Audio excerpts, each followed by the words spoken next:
اعوذ باللہ من الشیطان الرجیم بسم اللہ الرحمن الرحیم۔ ہمیشہ اور جو بھی حالات ہوں مساجد کو خراب نہ ہونے دیں۔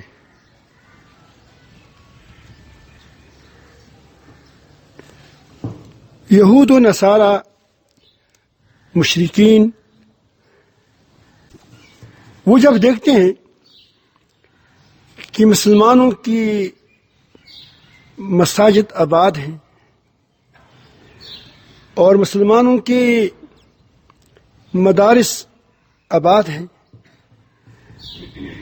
اور ہم باوجود جھوٹی قوت اسی لیے کہا کہ یہ اپنی قوت کو تو بہت بڑا چڑھا کر بیان کرتے ہیں، لیکن جب وقت آتا ہے تو پتہ چلتا ہے کہ ان کے پاس ڈرامے اور افواہ کے سوا کچھ نہیں ہے۔ افغانستان میں وہ آئے 40 ممالک سے زیادہ ممالک سپر طاقتیں آئیں، لیکن حالات نے بتا دیا کہ سارا اس کا جو باتیں تھی بڑبڑ کی، وہ سارے افواہیں تھیں، کچھ نہیں تھا۔ اور وہ کیا 6000 طالبان سے ان کی بقول پوری اقوام عالم نے کیا اس سے شکست کھائی۔ یہ تو اللہ رب العالمین جل جلالہ کا فضل ہے، لیکن وہ اپنے آپ کو بہت بڑا سمجھتے ہیں۔ اللہ کرے کہ اللہ پاکستان کی عوام کو افواج کو توفیق عطا فرمائے۔ اگر یہ لوگ کمر کس نے، میں پوری وثوق کے ساتھ کہتا ہوں کہ یہ سب کو مار بگائیں گے، جس طرح روس کو بگایا، جس طرح امریکہ کو بگانے پر مجبور کیا۔ لیکن بعض اس میں بغیرت آ جاتی ہیں جو نہ پاکستان کے خواہ ہوتے ہیں نہ اسلام کے خواہ ہوتے ہیں، وہ اس کے ایجنٹ ہوتے ہیں۔ یہ ہمیشہ اس کا وتیرہ رہا ہے کفر کا کہ وہ اپنے ایجنٹ چھوڑتے ہیں اور وہ اپنے ایجنٹوں سے کام کرتے ہیں، اس کے پاس کچھ طاقت نہیں ہوتی۔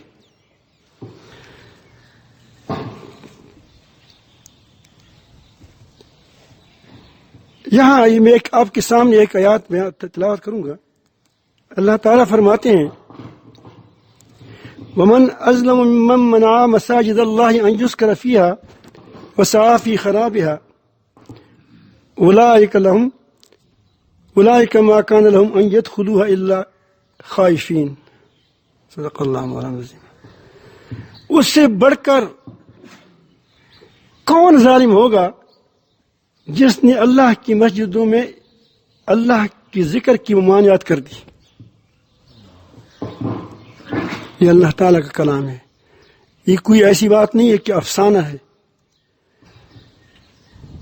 وَسَعَىٰ فِي خَرَابِهَا، اور ان کے ویران کرنے کی کوشش کی۔ یہ کون لوگ ہیں؟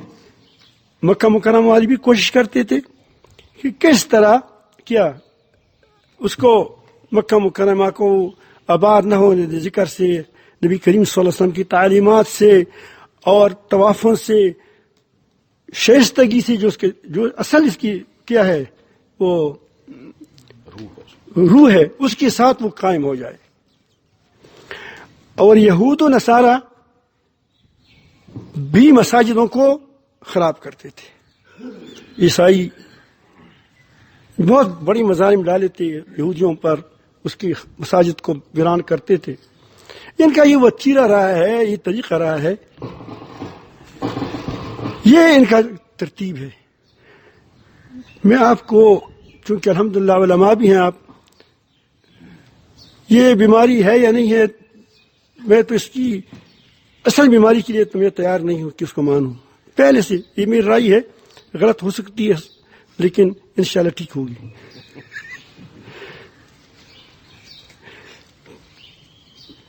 زکام کو کورونا کا نام دو یا بلی کو شیر کا نام دو تو لوگ ڈریں گے اس سے کہ شیر آیا حالانکہ وہ بلی ہوگی. تو بلی سے انکار نہیں ہوگی، بلی تو ہوگا لیکن شیر نہیں ہوگا. میری سمجھ آئی بات؟ تو یہ زکام تو ہوگا لیکن میں ذہنی طور پر الحمدللہ نہ پہلے تیار تھا اور نہ ابھی تیار ہوں کہ یہ کوئی بیماری ہے. تو بہرحال وہ جو بھی ہو، اللہ تعالیٰ جل جلالہ اس آفت کو اٹھائیں، مصیبت کو اٹھائیں. تو جب زیادہ باتیں ہو جاتی ہیں میڈیا تو پھر دماغ خراب ہو جاتے ہیں، خواہ متاثر ہو جاتے ہیں. لیکن آفات سے بچنے کا واحد ذریعہ کیا ہے؟ اللہ تعالی کا ذکر ہے. آفتیں آئیں گی، سچ مچ بیماریاں آ جائیں گی، دجال بھی آئے گا، لیکن بچاؤ کا طریقہ ایک ہے. وہ کیا ہے؟ اپنے رب کی طرف رجوع کرنا. جب مساجد خراب ہو جائیں، یہی وہ چاہتے ہیں، جب مساجد خراب ہو جائیں، مدارس خراب ہو جائیں تو اللہ تعالیٰ کی مدد ہٹ جائے گی. ایسے لوگوں پر دجال کا وار چلے گا اور ایسے لوگوں پر قطعاً دجال کا وار نہیں چل سکتا جو کیا ہو، مسجد کی طرف اللہ تعالیٰ کے ذکر میں مشغول ہو اور مسجدوں کے آباد کرنے کی کوشش کرتے ہوں. تو کہیں دیکھیں، ایسا نہ کریں کہ آپ مسجدوں کے خراب کرنے میں اس یہودی سازش میں شامل ہو کر اس کے شانہ بشانہ لڑیں مساجد کی خرابی میں، مساجد کی خراب کرنے میں. الحمدللہ اللہ تعالی جل جلالہ ہمارے علماء، میرے استاد محترم شیخ الحدیث حضرت مولانا محمد مفتی تقی عثمانی صاحب دامت برکاتہم العالیہ، اور ہمارے وفاق کا ناظم حضرت مولانا حنیف جلندری صاحب دامت برکاتہم العالیہ، اور حضرت مفتی مجیب الرحمان صاحب دامت برکاتہم العالیہ، اور بعض کی تو مجھے نام نہیں آتے، یہ نام چند اس نے بتائے، لیکن تمام پاکستان کے علماء، مختلف مکاتب فکر کے علماء جمع ہو کر انہوں نے یہ فیصلہ کیا، بیانیہ دیا کہ مساجد بند نہیں رہیں گی. یہ اللہ تعالیٰ کی طرف رجوع کی جگہ ہیں، اللہ تعالیٰ کی طرف کیا اللہ سے مانگنے کی جگہ ہیں. وہ اس بات کو سمجھ گئے تھے کہ ان کا خراب کرنا خود اپنے آپ کو خراب کرنا ہے، اپنے ملک کو خراب کرنا ہے.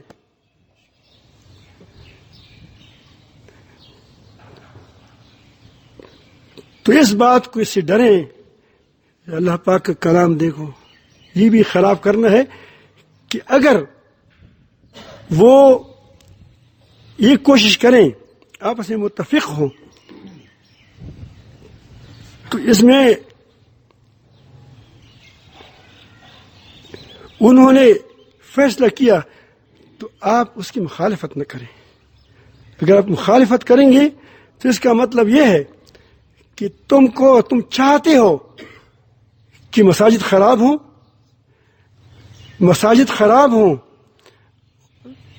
اور مساجد کو برباد کیا جائے.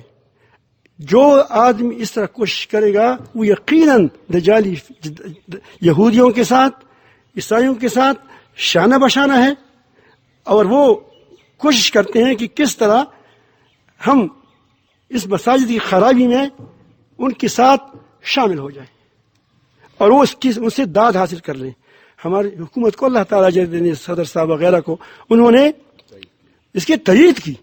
یہ دینداری ہے. میں بتاتا ہوں کہ پاکستان، میں نے آپ کو یاد ہوگا پہلے بھی کہا تھا کہ، اور یہ سعودی عرب وغیرہ وغیرہ جس کو کہتے ہیں بڑی دیندار سمجھتے ہیں، علماء کو تم نے دیکھ لیا کہ اس نے جو بھی حکومت نے کہا اس نے اس کی تائید کی، اور جو بھی امریکہ نے کہا حکومت نے اس کی تائید کی۔ کعبہ بند ہے، کعبہ شریف بند ہے، فتویٰ دیا انہوں نے، اس کی خرابی میں، اس کو بند کرنے میں انہوں نے کوششیں کی، لیکن آپ دیکھیں پاکستان کے اندر عوام نے تو بند ہی نہیں کیا، اور جو احتیاطی تدابیر بتائی گئی تھی جس کا میں اب خود قائل نہیں ہوں، اس لیے کہتا ہوں کہ آپ یہ نہ کہ میں کہتا ہوں کہ زکام سے ویسے بھی آدمی کو کیا بنانا چاہیے، جب کھانسی آتی ہو تو کیا ہوتا ہے، منہ باندھ دمتے ہیں، اس میں کوئی حرج نہیں ہے، لیکن اس کو اتنا بڑا نام دینا کہ وہ پھر تباہی مچے گی، ہوگا کچھ نہیں انشاءاللہ۔ تو یہ ہماری فوج، ہماری وہ حکومتوں کی جو جیسی بھی کیسی ہوں کمزوریاں ہوں گی، لیکن دیکھ لیں کہ انہوں نے کہا کہ نہیں مساجد ٹھیک ہے کھلی رہیں گی، یہ آپ مانتے ہیں، لیکن ان لوگوں سے مجھے شکوہ ہے، گلہ ہے کہ وہ باوجود یہ سمجھ بوجھ رکھنے کے، شاید اس کو کوئی غلط فہمی ہو گئی ہوگی کہ اس کے باوجود وہ کوشش کرتے تھے کہ کس طرح ان علماء کا جو بیانیہ ہے وہ نافذ العمل نہ ہو جائے۔ حکومت نے تو نافذ کر دیا، مان لیا، تائید کی، لیکن وہ کوشش کر رہے تھے وہ قرآن کی روشنی میں اپنے ایمانوں کا جائزہ لے لیں، توبہ کر لیں۔ غلطی ہو گئی ہوگی، غلطی ہو جاتی ہے، انسان سے غلطی ہوگی، ہم سے ہزار غلطیاں ہو جاتی ہیں، لیکن ہمارے جو کمال تو یہ ہے کہ آدمی اپنی غلطی سے رجوع کرے، توبہ کرے کہ میں نے کیوں اس طرح بات کہی ہے، کیا میں تو اس لوگوں میں شامل تو نہیں ہوں کہ جو لوگ جو مساجد کی خرابی میں حصہ لے رہے ہیں، میں ان سے بس بڑھ کر ظالم سے، کون اس سے بڑھ کر ظالم کون ہوگی، بڑھ کر یہ نہیں فرمایا کہ ظالم، بڑھ کر ظالم کون ہوگا، بڑھ کر ظالم کو یا مشرک ہوتا ہے یا کافر ہوتا ہے یا بدترین کافر ہوتا ہے۔ اللہ تعالیٰ میں کفر سے بچائے۔ میں فتویٰ نہیں لگاتا، میں کوئی گواہ بیان کرتا ہوں، لیکن میں نے سنا ہے کہ بعض علماء اس کے پیچھے بھی پڑے تھے، خود بات میں نے وہ پرسوک ذرائع سے مجھے نہیں ملی ہے، لیکن میں ویسے آپ کو کہتا ہوں کہ آپ اس دور میں شامل نہ ہو جائیں، چونکہ یہاں تو آپ کو پتہ ہے، یہاں تو یہ نہیں کہ ہم یہاں کوئی بیانیہ جاری کرتے ہیں، یہاں تو ہماری یہ اصلاحی مجلس ہوتی ہے اور علماء کے ایک بڑے مجمع ہوتا ہے، اس مجمع آپ کو کہتا ہوں کہ کبھی ایسا نہ ہو کہ کبھی بھی ایسے حالات آ جائیں مساجد کی خرابی میں دوڑ نہ لگائیں۔